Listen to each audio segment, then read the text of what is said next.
नमस्ते। मैं अधिवक्ता सुनील कुमार। अधिवक्ता होने के साथ मैं एक शिक्षा समाजसेवी हूँ और सब लोग मुझे बोधि ट्री फाउंडेशन ट्रस्ट के कारण जानते हैं।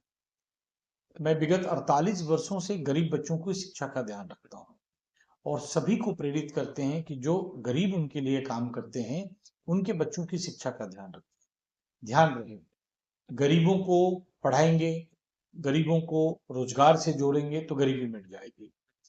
होता क्या है कि जब समाज सेवा की बात आती है तो लोग झोपड़पट्टी चले जाते हैं, वहां सेल्फी वेल्फी ले लेते हैं, पोस्ट कर देते हैं, काम खत्म हो जाता है। उनके घर के पास जो काम करने वाले लोग हैं, उनके घर में जो काम करते हैं, उनके बच्चों को महरूम छोड़ देते हैं, उनके बच्चों को सुविधाएं नहीं दे पाते। हम प्रेरित करते हैं सभी लोगों को जिनसे भी हमारी बात होती है।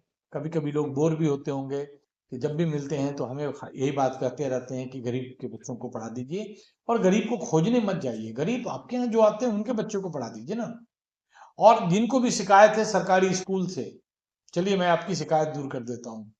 आप अपने बेटे का जैसे पेरेंट टीचर मीटिंग में जाते थे, उसी प्रकार से आप अपने घरेलू सहायक के बच्चों के स्कूल में पेरेंट टीचर मीटिंग में जाएं, उनका रिपोर्ट कार्ड देखें। और ध्यान रहे, जब आपकी बड़ी गाड़ियां लगेगी सरकारी स्कूल में बाहर में, तो उनको आप डराइए नहीं, उनको समझाइए, सहयोग कीजिए, ताकि स्कूल बेहतर चले और सरकारी स्कूल की व्यवस्था भी सुधर जाएगी, बच्चे भी मन लगा के पढ़ेंगे। और इधर उधर जो हम लोग दान दक्षिणा करते रहते हैं, इन बच्चों के बीच में हम लोग एजुकेशन, कपड़े, ये सब दे सकते हैं। हर एक चीज सरकार करे ये जरूरी नहीं है, हम लोग भी कर सकते हैं, और इसके लिए हम लोग सभी लोग सहयोग करें। अब हम लोगों के देश में ये बोधि ट्री फाउंडेशन ट्रस्ट करीब 17-18 राज्यों में और 3-4 देशों में इनसे लोग जुड़े हुए हैं। हाँ, इसका बहुत ज्यादा प्रचार नहीं होता है, क्योंकि बोधि ट्री फाउंडेशन ट्रस्ट में ना किसी ने धन दान दिया है और ना हमने लिया है। ये शुद्ध रूप से एक प्रेरणा करने का एक द्वार है और एक तरीका है, और जो थोड़ा बहुत खर्च होता है वो मैं अपने कमाई से वहन करता हूँ। पूर्व में 2 कोचिंग भी चलाया तो अपने कमाई से।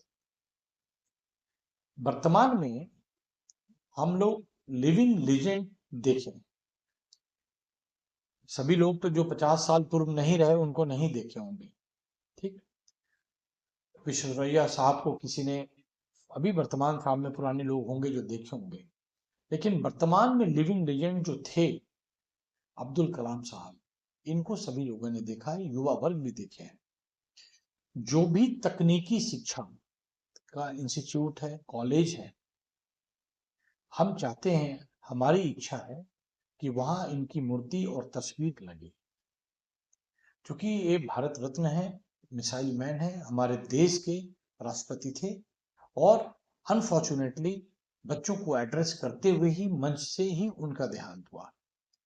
तो पूरे देशवासियों से हमारा आग्रह है और पूरे इंस्टीट्यूशंस के मालिकों से हमारा आग्रह है, चाहे वो सरकार हो या प्राइवेट इंस्टीट्यूशंस हो, कि कोई भी तकनीकी शिक्षा का इंस्टीट्यूशन हो, चाहे वो आईटीआई को हो या फिर वो डिप्लोमा का हो या फिर वो डिग्री का कॉलेज हो, वहाँ एपीजे अब्दुल कलाम सर की मूर्ति या फिर उनका बड़ी तस्वीर लगाए, बच्चे उनको देखें, बच्चे प्रेरणा लें, बच्चे प्रेरित होकर के अच्छा निकले। और अभी तो काफी अच्छा होना है कि देश में बहुत बड़ी संभावना है रिसर्च एंड टेक्नोलॉजी की। उम्मीद करते हैं मेरी बात हर एक जगह पहुंच रही होगी। धन्यवाद।